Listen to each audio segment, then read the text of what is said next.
ভেনেজুয়েলার সাবেক president Nicolas মাদুরোকে অপহরণ করার পর মার্কিন প্রেসিডেন্ট ডোনাল্ড ট্রাম্প বলেছিলেন 1 মাস দেশটিতে কোনো নির্বাচন হবে না। এরপর ভাইস প্রেসিডেন্ট ডেলসি রদ্রিগেজ অন্তর্বর্তীকালীন প্রেসিডেন্টের দায়িত্ব নিয়েছেন। সংবিধান অনুযায়ী তার মেয়াদ 3 মাস। এরপর দেশটিতে প্রেসিডেন্ট নির্বাচন হবে। এদিকে বিরোধী নেতা শান্তিতে নোবেলজয়ী মারিয়া করিনা মাচাদো দায়িত্ব নেওয়ার জন্য যার পরনায় উঠে পড়ে লেগেছেন। সবশেষ তিনি হোয়াইট হাউসে সফর করে নিজের নোবেল পদকটিও ট্রাম্পকে দিয়ে এসেছেন। এবার তিনি মাদুরোর হারানো গদি দখল করবেন নাকি অন্য কেউ? চলুন জেনে নেই। সঙ্গে আছি আমি, বর্ণা দাস। প্রথমেই নাম আসে ডেলসি রদ্রিগেজের, যিনি বর্তমানে 3 মাসের জন্য ক্ষমতায় বসেছেন। আগামী নির্বাচনে হয়তো তিনিও প্রতিদ্বন্দ্বী হতে পারেন।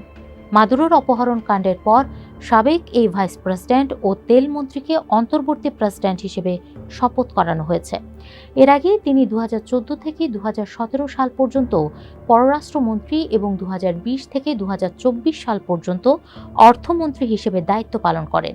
ফলে আন্তর্জাতিক কূটনীতি ও অর্থনৈতিক সংকট ব্যবস্থাপনায় তার অভিজ্ঞতা ব্যাপক। মাদুরোর গ্রেফতারের পর রদ্রিগেজ যুক্তরাষ্ট্রের অভিযানকে অপহরণ আখ্যা দিয়ে ওয়াশিংটনের বিরুদ্ধে সরকার পরিবর্তন ও ভেনেজুয়েলা তেল খনিজ সম্পদ নিয়ন্ত্রণের অভিযোগ তোলেন। তবে পরে মার্কিন প্রেসিডেন্ট ডোনাল্ড ট্রাম্পের কঠোর সতর্কবার্তার পর তার অবস্থান কিছুটা নরম হয় এবং যুক্তরাষ্ট্রকে সহযোগিতার ইঙ্গিত দেন। ইউনিভার্সিটি কলেজ লন্ডন ইউসিএল এর গবেষক পাবলো রুবেইরো উচুয়ার মতে, অর্থনৈতিক আলোচনায় দীর্ঘ অভিজ্ঞতার কারণে রদ্রিগেজ একজন বাস্তববাদী রাজনীতিক হিসেবে গড়ে উঠেছেন, তবে তাকে নানাবিধ চাপ মোকাবেলা করতে হচ্ছে। ভেনেজুয়েলার স্বরাষ্ট্রমন্ত্রী দিয়াজদাদো কাবেও দেশটির অন্যতম ক্ষমতাধর ব্যক্তি হিসেবে পরিচিত। প্রায় তাকে মাদুরো সরকারের নম্বর 2 হিসেবে উল্লেখ করা হয়।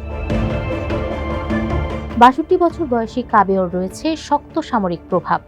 যুক্তরাষ্ট্র তাকে নিষেধাজ্ঞার আওতায় রেখেছে এবং তার গ্রেফতারের তথ্য দিলে $2.50 কোটি পুরস্কার ঘোষণা করেছে। বিশ্লেষকদের মতে, কাবেও সশস্ত্র বাহিনী ও আধা সামরিক গোষ্ঠীগুলোর সঙ্গে গভীর যোগাযোগ বজায় রাখেন।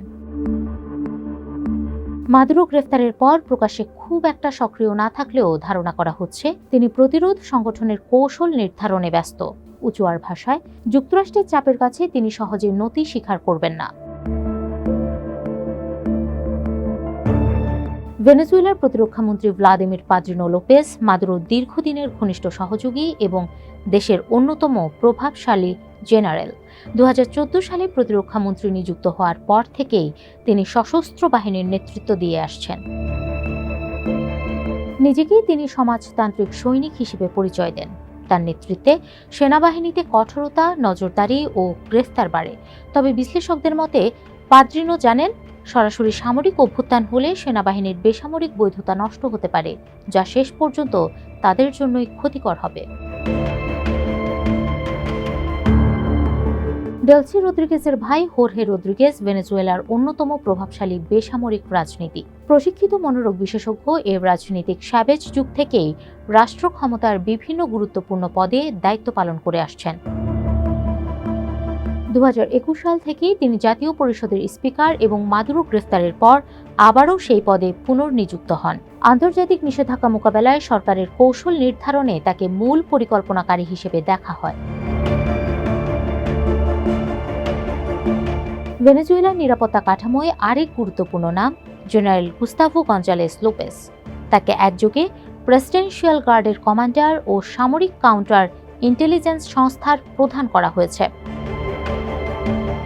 এর আগে তিনি 2019 থেকে 2024 সাল পর্যন্ত গোয়েন্দা সংস্থার প্রধান ছিলেন। মানবাধিকার সংস্থাগুলো তার বিরুদ্ধে নির্যাতনের অভিযোগ তুলেছে, যার কারণে যুক্তরাষ্ট্র ও ইউরোপীয় ইউনিয়ন তাকে নিষেধাজ্ঞার আওতায় এনেছেন।